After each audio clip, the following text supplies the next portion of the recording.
Body, fitness, ತಿನ್ನೋ ಆಹಾರ ಪದ್ಧತಿ, ಮಾಡೋ ಡಯಟ್ಟು, ಆ ಗ್ಲಾಮರು ಸಹಿಸ್ಕೋಬೇಕಲ್ಲ ಜನ.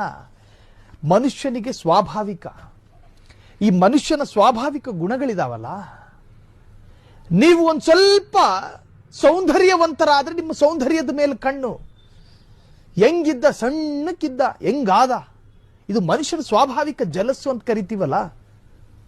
ಮತ್ಸರ, ಏನೋ ಒಂತರಹದ ಉರಿ, ದರ್ಶನ್ ಏಳಿಗೆ ಸಹಿಸಿಕೊಳ್ಳಲಾಗದ ಒಂದಷ್ಟು ಜನ ಇದ್ದಾರೆ. ಏನೇನು ಸಿನಿಮಾ ಮಾಡ್ದಾಗ ಗುರು ಈ ಮನುಷ್ಯ, ಡೆವಿಲ್ ಇದೆ ಕೈಯಲ್ಲಿ, ಸುಂಟರಗಾಳಿ 2 ಮಾಡ್ತಾನಂತೆ, ಕಳಾಸಿಪಾಳ್ಯ 3 ಮಾಡ್ತಾನಂತೆ. ಏಳಿಗೆ ಆಗಬಾರ್ದು ಗುರು ಮಾತನಾಡ್ಕೊಂಡ್ರು. ಅವನ್ ಯಾವನೋ ತಲೆ ಮಾಸ್ದವನು ಹಂದಿ ತಲೆ ಕತ್ತರಿಸಿ ರಕ್ತ ಹರಿಸಿ ರಕ್ತದ ಅಭಿಷೇಕ ಮಾಡಿಸಿದ್ದಾರೆ. ದರ್ಶನ್ ಏಳಿಗೆ ಆಗಬಾರದು ಅಂತ ನಿಮ್ಮ ಫ್ರೀಡಂ ಟಿವಿ ಅದರ ಇಂಚಿಂಚು ಮಾಹಿತಿಯನ್ನು ಕೊಡ್ತಾ ಇದೆ. ತಿರುವಳ್ಳಿ ಫಾರೆಸ್ಟ್ ನಲ್ಲಿ ಅಮಾವಾಸ್ಯೆ ರಾತ್ರಿ ವಾಮಾಚಾರ ಮಾಡಲಾಗಿದೆ.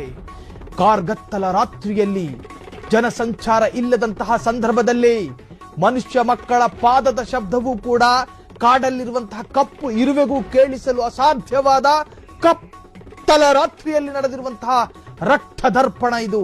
ದರ್ಶನ್ ಕೀರ್ತಿಗೆ ಹಾನಿಯಾಗಬೇಕೆಂದು ವಾಮಾಚಾರ, ದರ್ಶನ್ ಖ್ಯಾತಿ ಹಾಳಾಗಬೇಕೆಂದು ವಾಮಾಚಾರ. ದಚ್ಚು ವಿರುದ್ಧದ ವಾಮಾಚಾರದ ಹಿಂದಿನ ಪಿನ್ ಟು ಪಿನ್ ಡೀಟೇಲ್ಸ್ ಗಳನ್ನ ನಾವು ರಿವೀಲ್ ಮಾಡ್ತಾ ಇದ್ದೀವಿ.